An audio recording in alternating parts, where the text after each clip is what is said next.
Hello friends, welcome back to my channel. I am just going to do a quick little tutorial today on how I make my Jesmonite chips for when I'm doing my Terrazzo style countertops. So what I have here is Jesmonite, which is a type of epoxy. It's a very fast acting epoxy. And I have already weighed out my components. And Jesmonite is 2.5 dry to 1 part wet. And that is, again, by weight. So I have 60 grams of the wet and I have 150 grams of the dry here. So what I like to do is when I'm pouring my dry into the wet, I like to do maybe 1/3 of the dry at a time. And I'm going to use my little whisk here. If you're just using a popsicle stick, it is a little hard to get all of the little lumps out. So I do like to use my little whisk here. And I just have a little pot of water over to the side here so that when I'm done mixing, I can right away get my whisk in the water and get it cleaned off. Okay.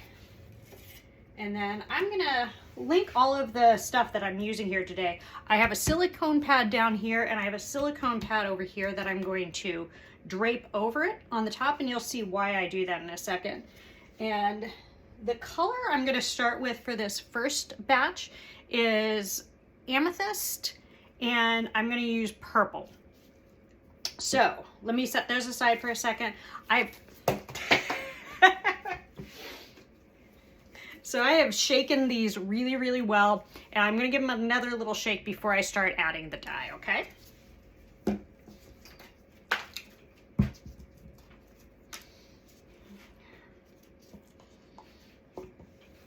Actually, I'm just gonna put a piece of paper towel down so that I don't get any of the white powder on my surface here. This hardens up very, very quickly, so you want to have everything organized before you start.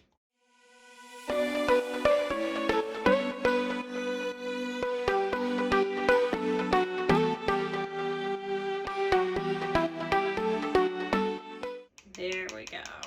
That is very good. So what I'm going to do here is I'm going to start with this amethyst color. And I'm going to put a few drops in. This is really strongly concentrated, so it doesn't need much. And look at that, just those few drops, how well colored that is. Okay, so what I'm going to do, I'm going to work on this portion of my mat so that I can flip the mat over, and then I can start again over here, and I'm going to work in sections, okay? So what I'm doing is I like to drizzle out about half of it.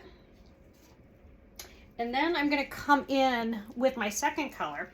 And what I could do is just use more of this amethyst and make it darker.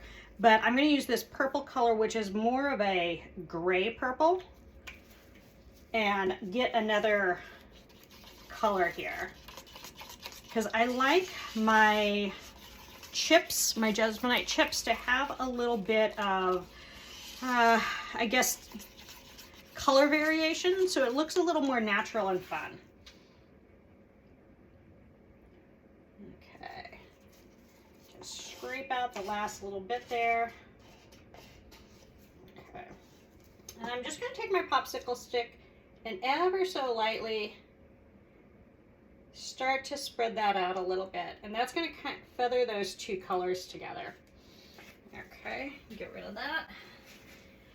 And now I'm just going to take my top mat, I'm going to come over this, there we go, down. I've got a rolling pin here that I'm ever so slightly, just kind of the weight of my hands, I'm not pushing down. I just want to make sure that my mat has good contact here. And then what I like to do is I like to put something heavy and flat over it. Not too heavy. This is a tile. If I was in my workshop, I would probably just use a scrap of MDF. But this is just going to make sure that everything lays down really, really flat. Okay? So then what I can do is I can pull my mat up, let it sit there, and I can work on another section.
Hello, here we are.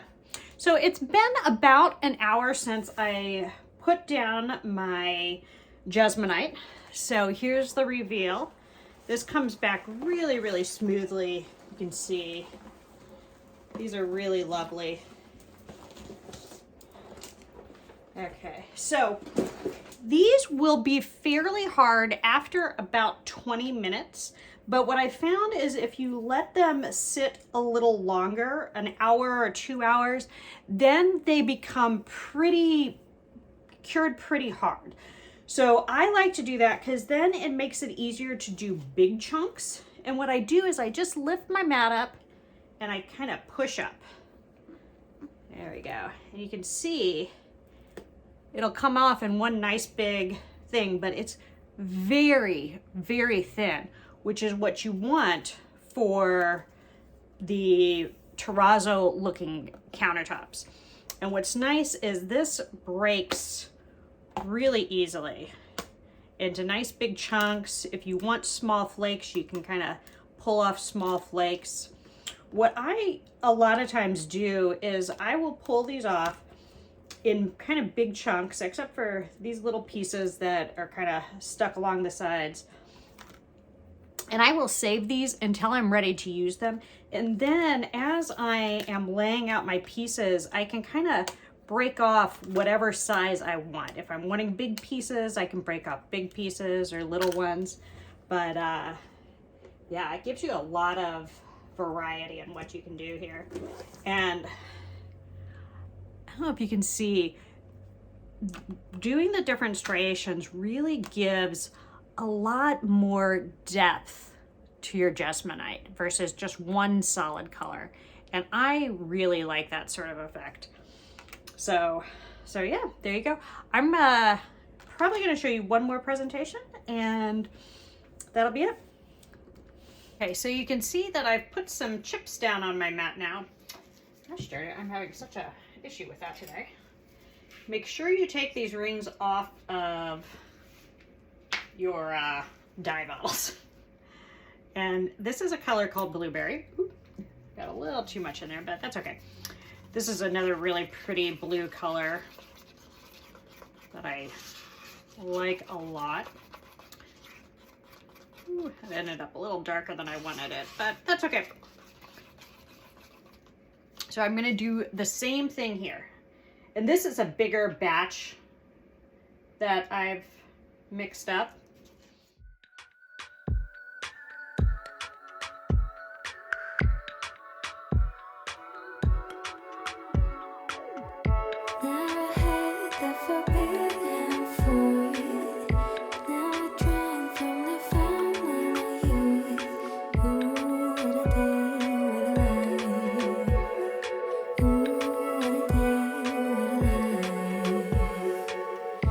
Never care what the world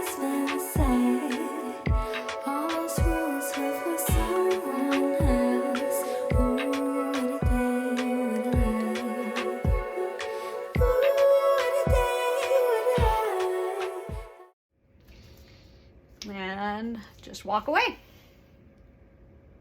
So here we are with the last piece. So just taking my tile off. And let's see how this turned out. Okay. So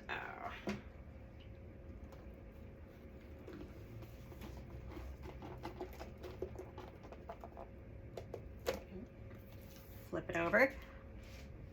Look at that. I absolutely love this.